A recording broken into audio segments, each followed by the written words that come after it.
Hello' everyone, ইতিমধ্যে আপোনালোকে গম পাইছে যে শিৱসাগৰৰ এজন টেনিছ বল খেলুৱৈ আমাৰ যি আহিবলগীয়া IPL 2026 তাৰ অকশ্যনত তেওঁৰ নাম আহিছে আৰু সেই প্লেয়াৰজন অসমৰ পৰা আজি কিছুদিনলৈকে তেওঁ অসমৰ প্ৰায় সকলোবোৰ ডিষ্ট্ৰিক্টতে তেওঁ নিজৰ যি টেনিছ বলৰ প্ৰদৰ্শন এজ এ বলাৰ তেওঁ খুব সুন্দৰ প্ৰদৰ্শন কৰি আহিছে আৰু তেওঁ এটা টেনিছ বল জগতত তেওঁ এটা নাম আছে।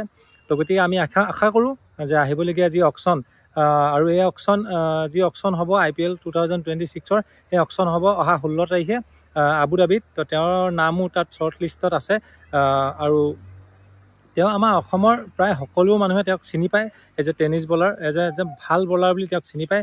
তেওঁ বহুত ভাল প্ৰদৰ্শন কৰি আহিছে আৰু মেইন কথা হ'ল তেওঁ আজি কিছুদিনৰ আগত তেওঁ অসম হৈ মুস্তাক আলী ট্ৰফিও খেলিছে আৰু মুস্তাক আলী ট্ৰফিত তেওঁ সুন্দৰ প্ৰদৰ্শন কৰিছে। এখন মেটছত তেওঁ 4টাকৈ উইকেট ল'বলৈ সক্ষম হৈছে আৰু এটা অভাৰতে 3টা উইকেট লৈছে আৰু খেলখন মই চাইছোঁ, আপোনালোকে প্ৰায় সকলোৱে চাইছে। ইতিমধ্যে আজি যোৱা 8 তাৰিখে যি IPL অকশ্যন হ'ব 16 তাৰিখে, তাৰ কাৰণে শ্বৰ্ট লিষ্ট মৰা হ'ল। তাত সম্পূৰ্ণ 350 প্লেয়াৰ্ছৰ নাম আছে। তো তাৰে আপোনালোকে দেখিব পাইছে, মই আপোনালোকৰ PDF ফাইলটোৰ যি তেওঁৰ নাম আছে সেই নামটো ইয়াত দি দিছোঁ।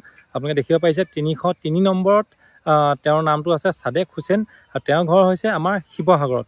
আৰু টেনিছ বলৰ যিমান প্লেয়াৰ আছে, যিমান টেনিছ বল জগতৰ লগত যিমান জড়িত হৈ আছে, সকলো ফালৰ পৰা মই ছাদেকক শুভেচ্ছা জ্ঞাপন কৰিছোঁ যাতে তেওঁ আমাৰ অসমৰ নাম, আমাৰ শিৱসাগৰৰ নাম এনেকৈ আৰু উজ্বলাব পাৰে।